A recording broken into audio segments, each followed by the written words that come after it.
This is Audible. Penguin Random House Audio presents The Widow, a novel by John Grisham. Narrated by Michael Beck. Chapter 1. The clients drawn to the quaint little law office at the corner of Main and Maple brought problems that Simon was tired of. Bankruptcies, drunk driving charges, delinquent child support, foreclosures, nickel-and-dime car wrecks, suspicious slip and falls, dubious claims of disabilities. The stock in trade of a run-of-the-mill street lawyer whose law school dreams of riches had faded so dim they were almost gone. 18 years into the grind, and Simon F. Latch, attorney and counselor, both at law, was burning out. He was weary of other people's problems.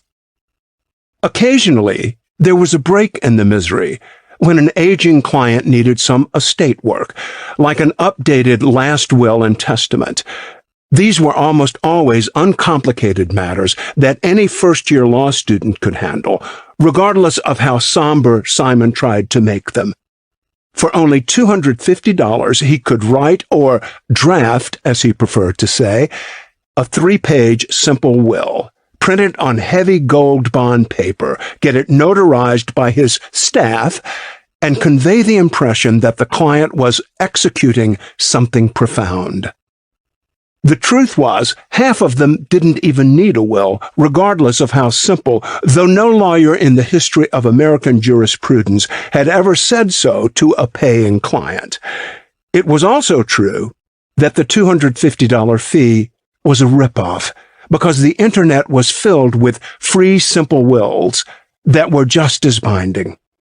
It was also true that Mr. Latch would hardly touch the will. Matilda, his secretary, filled in the blanks and printed the important documents. The current client was Ms. Eleanor Barnett, age 85, a widow who lived alone in a modest suburban home she and her late second husband had purchased 10 years earlier.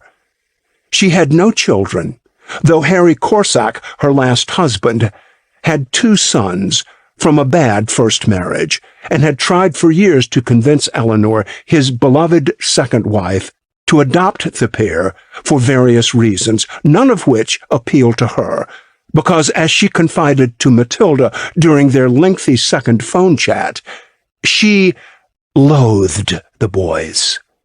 They were nothing but trouble. "And do you have a mortgage on your home?" Matilda had asked, politely interrupting the beginning of what promised to be a windy narrative about the 2 sorry sons. No, the house was paid for, as was the car. There were no debts. Harry Corsack had been quite frugal, a child of Depression-era parents, you know, and simply hated the idea of debt. Between phone calls, Matilda did her usual Internet checking and learned that the home, as assessed by the county for $280,000, was indeed free of liens, and the car, a 15-year-old Lincoln, was also unencumbered. Digging a bit deeper, she found a rap sheet for Clyde Corsack, the elder of the 2 unadopted sons. Decades earlier, he had been caught peddling cocaine and spent 4 years in prison. Ms. Barnett would not discuss any more financial matters over the phone, said she'd rather wait until her meeting with Mr. Latch. She arrived promptly at 2 p.m., dressed like a mildly affluent old lady on her way to church. Matilda had seen 1,000 of them come and go, and she sized her up immediately as she poured coffee into a fine china cup she kept around for the old gals. Most clients got paper cups. Miss Barnett walked just fine. No cane, no tottering, a good stride and nice gait, and she sat properly in a reception chair and sipped her coffee, pinky in the air, a clear sign of either good manners or a trace of snobbery. From all outward appearances, she was in good shape.